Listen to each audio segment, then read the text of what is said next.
A 32-year-old man lies dying in a palace in Babylon, outside.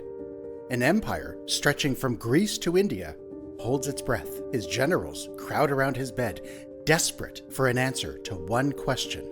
Who will inherit everything you've built? The dying king, who has conquered more territory than any human before him, who has never lost a battle, who believes himself to be the son of a god, manages only a whisper.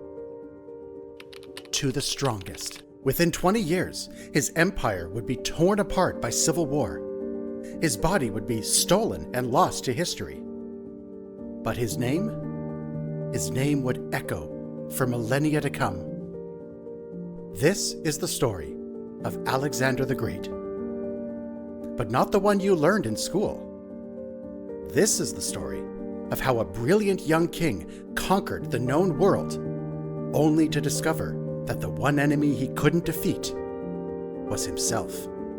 The year is 356 BCE. In the royal palace of Pella, capital of Macedon, a child is born during a thunderstorm. His mother, Olympias, doesn't just claim he's destined for greatness. She whispers to anyone who will listen that he's not entirely human. According to her, Zeus himself appeared to her as a serpent. The child growing in her womb? It's semi-divine. This wasn't just a mother's pride. Olympias was deep into Orphic and Dionysian mystery cults, religions that promised transformation, ecstasy, and power beyond the mortal realm. She performed rituals with snakes, practiced divination, and absolutely believed her son was touched by the gods. Now, imagine growing up with that in your head. Your mother tells you that you're a god. Your father, King Philip II, is busy conquering Greece, barely around, and when he is present, he's either drunk or planning his next military campaign. The palace itself is a nest of vipers, assassinations, poisonings, power plays. You've learned never to trust anyone, and that survival means striking first. But here's where it gets interesting. Philip, despite being a hard-drinking warrior king, does something unusual. He hires the greatest mind in the ancient world to educate his son. Enter Aristotle. For 3 years, in a quiet sanctuary called Mieza, Aristotle teaches young Alexander everything: ethics, politics, medicine, philosophy. They read Homer's Iliad together. Alexander becomes obsessed with Achilles, carrying a copy of the epic under his pillow for the rest of his life. But Aristotle also teaches something else. Something that will create a fundamental contradiction in Alexander's character: the idea of Greek cultural superiority. Aristotle literally divides the world into Greeks and barbarians. Greeks are rational, civilized, destined to rule. Everyone else was lesser, inferior by nature. Remember this, because later, when Alexander adopts Persian culture and marries foreign princesses, when he tries to fuse cultures and create a universal empire, his own Macedonian soldiers will see it as a betrayal. The seeds of that conflict are planted right here in these philosophy lessons. At 16, Alexander gets his first taste of real power. Philip leaves him as regent while campaigning, and a Thracian tribe rebels. Alexander doesn't just put down the rebellion. He destroys the city, renames it after himself, Alexandropolis. Even as a teenager, he understands the power of reputation and terror. 2 years later, at the Battle of Chaeronea, where Philip finally defeats the combined Greek city-states, 18-year-old Alexander commands the cavalry charge that breaks the legendary Theban sacred band. These are elite warriors who've never been defeated. Alexander annihilates them. But the relationship with Philip is fracturing. The king takes a new, younger wife, a Macedonian noblewoman, at the wedding feast. The bride's uncle drunkenly toasts to legitimate heirs. The implication is clear. Maybe Alexander with his foreign mother and her crazy claims about Zeus, isn't quite legitimate enough. Alexander throws his cup at the man. Philip draws his sword and staggers towards his own son, too drunk to even walk straight. He trips and falls. Alexander, standing over his fallen father, delivers a line that cuts deeper than any blade. "Behold, men!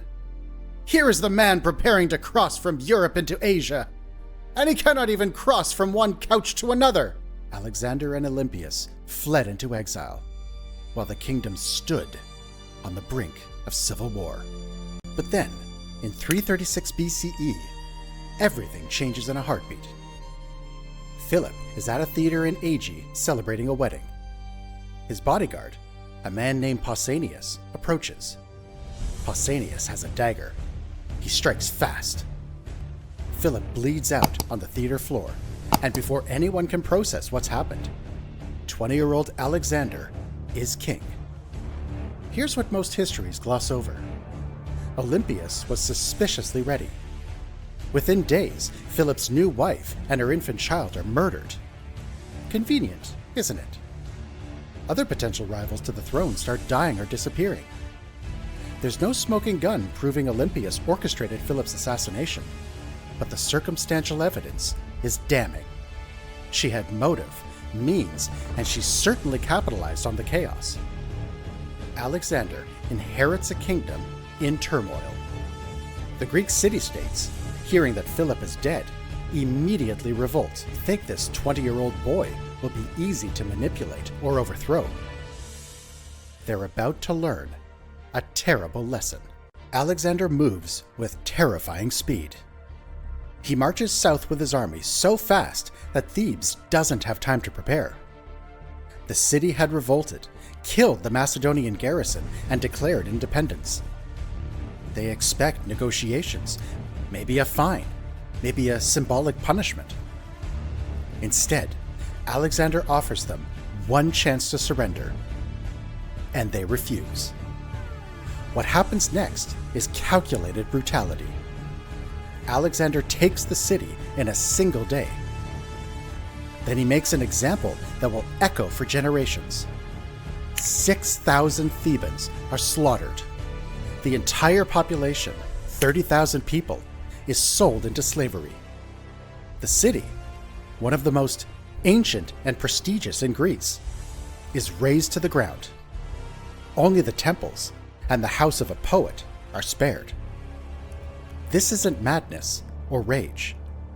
It's terror, deliberately engineered for a specific outcome. Every other Greek city-state gets the message immediately. Obey, or this is your fate. For the next decade, while Alexander is thousands of miles away conquering Persia, Greece stays quiet. That's the power of one horrific example. In 334 BCE, Alexander does what his father always dreamed of. He crosses the Hellespont into Asia with 40,000 men. He visits Troy, performs sacrifices at Achilles' tomb, takes ancient armor said to belong to the hero. He's reenacting mythology, casting himself as the new Achilles. The Persian Empire is the superpower of the ancient world. It stretches from Egypt to India, commands millions of subjects, has wealth beyond imagination. Alexander's invasion force is, comparatively, tiny. But here's the thing about empires that big. They're unwieldy. The Persian system relies on satraps, regional governors, who have a lot of independence. They're corrupt, often disloyal to the central government, and more interested in preserving their own power than serving the great king. When Alexander wins his first battle at the Granicus River, several Persian commanders don't even coordinate properly. It's less about Alexander's genius and more about Persian dysfunction. But Alexander is learning something crucial. He doesn't need to destroy the Persian system. He just needs to take it over. After each victory, he keeps the existing tax collectors, administrators, and structures in place. He's not liberating these cities from tyranny. He's just changing the name of the tyrant. And it works brilliantly. The money keeps flowing, funding his war machine, and the locals barely notice the difference. Then comes the real shock. Alexander starts dressing like a Persian. He adopts the flowing robes, the ceremonial headband. He appoints Persians to high positions. His Macedonian officers are furious. They think he's betraying everything they stand for. But Alexander sees the bigger picture. You can't rule an empire this diverse by being exclusively Macedonian. You need to become something new. At Issus in 333 BCE, Alexander faces the great King Darius III himself. It's a narrow battlefield that negates the Persian numerical advantage. Alexander personally leads a cavalry charge directly at Darius's position. It's insanely risky. If he dies, the invasion is over. But it works. Darius panics and flees, abandoning his army, his family, and his renowned treasure. Alexander captures Darius's mother, wife, and daughters. And here's where he shows unexpected complexity. He treats them with respect and honor. It's propaganda disguised in chivalry. He's showing the Persian aristocracy that he could be a better king than Darius. The Siege of Tyre in 332 BCE shows his absolute ruthlessness when opposed. The island city thinks it's safe. Alexander builds a causeway, a massive engineering project, straight across the water to reach them. It takes 7 months. When the city finally falls, he crucifies 2,000 defenders and sells 30,000 people into slavery. Then Egypt, which hates Persian rule, welcomes him as a liberator. He visits the oracle of Zeus Ammon in the Libyan desert. What the oracle tells him, no one knows for certain, but Alexander emerges, absolutely convinced he's the son of Zeus. This isn't just ego. In Egyptian tradition, the pharaoh is divine. In Persian tradition, the king has a special relationship with the gods. Alexander is starting to believe his own mythology, and it's going to his head. In 331 BCE, Alexander finally defeats Darius in the decisive battle of Gaugamela. Darius flees again, is later murdered by his own men. The Persian Empire is Alexander's. He's 34 years old and has conquered the known world. Then he marches into Persepolis, the ceremonial capital of Persia, the symbol of everything the empire represents, and he burns it. The traditional story says it was a drunken accident, or revenge for Xerxes burning Athens a century and a half earlier. But think about what this means symbolically. He's not just conquering Persia, he's destroying its soul. The message is very much clear. There is no going back. The old order is pretty much gone. Alexander declares himself King of Asia. Not King of Macedon, who conquered Asia. King of Asia itself. And this is where things start to unravel. Alexander begins demanding proskinesis, the Persian custom of bowing or prostrating before the king. To Greeks and Macedonians, you only do this for gods. To them, Alexander is asking to be worshipped. His Macedonian companions, men who fought beside him for years, are horrified. Some refuse. Alexander's friend, Callisthenes, publicly argues against it, defending traditional Macedonian values where the king is first among equals, not a god. Alexander has him arrested and executed. Close friends start dying. Some in battle, sure, but others by Alexander's own paranoia. There are whispered conspiracies, real or imagined, but it's true that the trust is fracturing. Then comes the night that changes everything. Clytus the Black is one of Alexander's oldest companions. At the Battle of Granicus, he literally saved Alexander's life, cutting down a Persian who was about to strike the killing blow. They've known each other since childhood.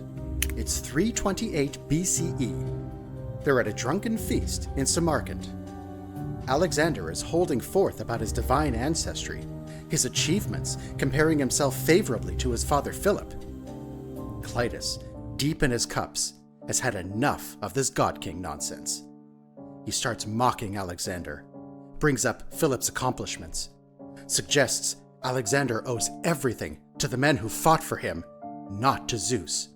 The room goes silent. You don't talk to a king like that, especially not to a king who has a god complex. Alexander, also drunk, grabs a spear from a guard. Clitus's friends drag him away, but he breaks free and shouts more insults. Alexander hurls the spear. It goes through Clitus's chest. Immediate silence. Then Alexander realizes what he's done. He tries to fall on the same spear. His guards stop him. For 3 days, he locks himself in his tent, refusing food, weeping. The man who has killed thousands in battle, who has ordered mass executions without blinking, is destroyed by killing his friend. When he finally emerges, he's not the same. The soldiers forgive him, officially. They declare Clitus was treasonous. But something has broken. Alexander knows it. His men know it. There's a line between mortal and God, and he's just proven, in the most tragic way possible, which side he's really on. By 327 BCE, Alexander is in India. He's expecting another Persia. Cities to conquer, kings to defeat, territory to claim. Instead, he gets guerrilla warfare in jungles, monsoons that turn the ground to mud, war elephants that terrify his horses, and heat that kills men as surely as any sword. The fighting is brutal. At the city of Multan, Alexander is nearly killed scaling a wall. An arrow pierces his lung. His men, thinking he's dead, go berserk and massacre the entire population in revenge. But the major battle is against King Porus at the Hydaspes River. It's Alexander's tactical masterpiece, crossing a flooding river at night, using decoys, catching Porus off guard. Even Porus's war elephants can't stop the Macedonian phalanx. After the battle, there's a famous exchange. Alexander asks the defeated Porus how he wishes to be treated. Porus, bloodied but unbowed, replies, "Like a king." Alexander is so impressed, he makes Porus an ally, gives him even more territory. It's Alexander at his best, recognizing nobility in an enemy, building alliances, showing that there's a place for everyone in his vision, but his army has reached its limit. They reach the Hyphasis River in 326 BCE. Beyond it lies more India, more kingdoms, more fighting. Alexander wants to continue to the edge of the world, wherever that is. His soldiers say no. These are men who have marched from Greece to India. 8 years of constant warfare, thousands of miles from home. They've lost friends to battle, disease, heat, rivers, animals. They followed Alexander into impossible situations and survived through a combination of skill and luck. But they're done. It's not cowardice. It's not disloyalty. It's human limitation. Even the greatest soldiers in the world have a breaking point. Coinus, one of his senior commanders, speaks for the army. The men are exhausted. They want to see their families. They want to go home. Alexander rages. He sulks in his tent for 3 days, waiting for them to change their minds. They don't. Finally, he performs a sacrifice to determine if the gods favor going forward. The signs, conveniently, are negative. He turns back. And for the first time in his life, he's been defeated, not by an enemy army, but by his own limitations, and the limitations of those who follow him. It's a turning point. The man who thought he could do anything has just learned he can't. The return journey should be triumphant. Instead, Alexander makes a decision that kills more of his men than any battle. He decides to march his army through the Gedrosian Desert, one of the most inhospitable places on Earth. Why? Maybe to punish them for the mutiny. Maybe to prove he can do what no one else has done. Maybe because his judgment is simply failing. The heat is unbearable. Water runs out. Men drink their own urine, then die anyway. Sand swallows entire units. Flash floods kill hundreds. By the time they emerge, Alexander has lost somewhere between 3/4 and 2/3 of his force. It's an unforced catastrophe. A wound entirely self-inflicted.